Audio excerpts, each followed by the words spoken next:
Bonjour à tous et bienvenue sur boursicoté.com pour cette nouvelle analyse technique du CAC 40 en clôture avec une séance donc qui a confirmé les craintes qui étaient apparues ce week-end donc autour de l'Iran, puisque suite à l'intervention donc des États-Unis, on a eu une baisse assez marquée, alors qui s'est bien tout de même limitée puisqu'on a ouvert sur un gap baissier donc ce matin, je vous le signalais. Le gap a été comblé puisqu'on est revenu ici, on est resté un petit peu en territoire positif. Puis ensuite on est reparti. Alors sur la rupture ici des 7620 points, je vous avais indiqué deux objectifs, 7385 et 7525. Le premier objectif a été atteint, c'est l'objectif intermédiaire de la poursuite du mouvement baissier. Donc l'objectif suivant reste à la zone ici est 7385 points. Au niveau des indicateurs techniques, on est toujours sur une dynamique baissière au sens des histogrammes du MACD. Les volumes sont légèrement inférieurs à la moyenne et le RSI, quant à lui, a une trajectoire plutôt baissière. Lorsque l'on observe ce qui se passe sur les bandes de Bollinger, on a eu ici cette bougie totalement hors bol. Alors, une bougie totalement hors Bollinger est un signal d'excès temporaire qui, en général, est consolidé. Là, ce que l'on voit, c'est qu'on a à peine réintégré et on repart tout de suite. Donc là, on n'a pas une bougie totalement hors Bollinger, mais le corps, par contre, lui, se situe à l'extérieur. Donc, c'est un signal moins fort que ce que nous avions ici sur la séance de jeudi, mais qui nous indique quand même que la pression baissière reste présente. Par rapport à cela, en absence de rebond technique suite à une phase d'excès, on peut considérer que la dynamique baissière reste forte. Sur cette séance, au niveau du palmarès des valeurs, donc le CAC 40 clôture à 7537,57 et perd 0,69% par rapport à la clôture de la séance précédente.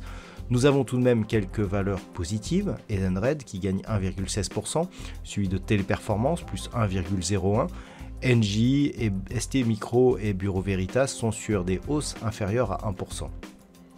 Au niveau des plus fortes baisses, trois valeurs donc avec des pertes supérieures à 2%, Air Liquide, moins 2,33, Stellantis, moins 2,25, AXA, moins 2,04. Kering et BNP Paribas sont sur des baisses inférieures à 2%. Donc on le voit, une accélération baissière, mais qui sont quelque part assez faibles par rapport à ce que l'on aurait pu attendre, et notamment par rapport au contexte géopolitique. L'ensemble des marchés ont plutôt été résilients. On peut le voir notamment sur le DAX, parce qu'on a encore une sous-performance du CAC 40 par rapport à l'indice allemand.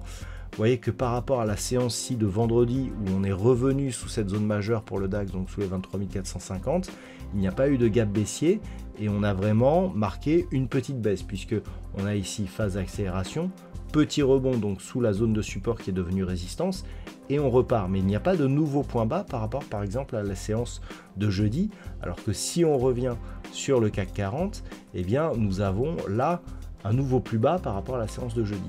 Donc on a une nette sous-performance sur l'indice, donc c'est une tendance qui est récurrente par rapport au DAX, et clairement, la dynamique baissière semble ne pas être terminée. Donc demain, ce qu'il va falloir surveiller, c'est cette zone ici des 7525 points. Au moment où je vous parle, on est un petit peu remonté, 7550, donc on se donne un peu d'air. Mais vous voyez qu'on se situe au niveau de l'ouverture de la bougie du jour. Donc clairement, il n'y a pas encore de signal de rebond majeur. Au niveau des indicateurs, on a vu qu'il n'y avait pas grand-chose non plus. Donc clairement, on peut continuer à baisser. Donc demain, ce qu'il faut surveiller, maintenant que l'on a eu contact, c'est un éventuel franchissement de la zone des 7525 points. Vu le contexte, la probabilité va plutôt pour, suite au contact avec cette zone qui était précédemment résistance, franchie sur gap, puis support, d'ailleurs, le gap ici, il manquait quelques points. Au niveau du plus haut de cette bougie, on est à 7507,30. Au niveau du plus bas ici, on est à 7505,27.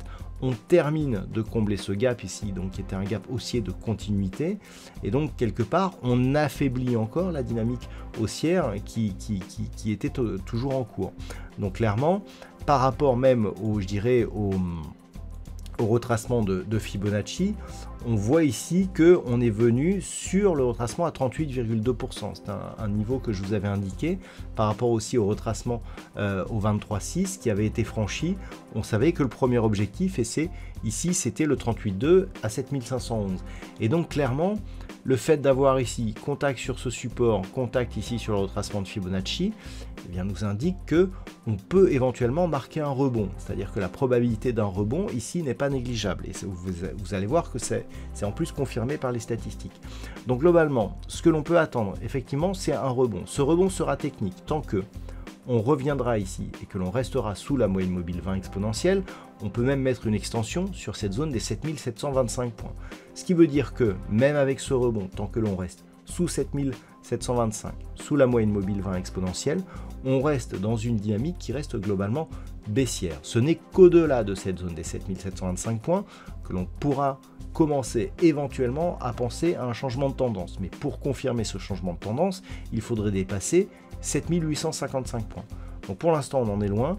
Donc tant que l'on est sous 7725, la perspective court terme reste baissière. Et en cas de franchissement, donc de deuxième test et de franchissement avec un peu plus de force de la zone des 7525 points, c'est la zone ici des 7385. D'ailleurs, on l'a vu tout à l'heure sur le retracement de Fibonacci, c'est en franchissant cette zone que l'on arrivera, après avoir ici atteint le retracement à 38,2, dans la zone 50-61,8 qui correspond peu ou prou à la zone ici qui existe entre 7242 et 7385 points.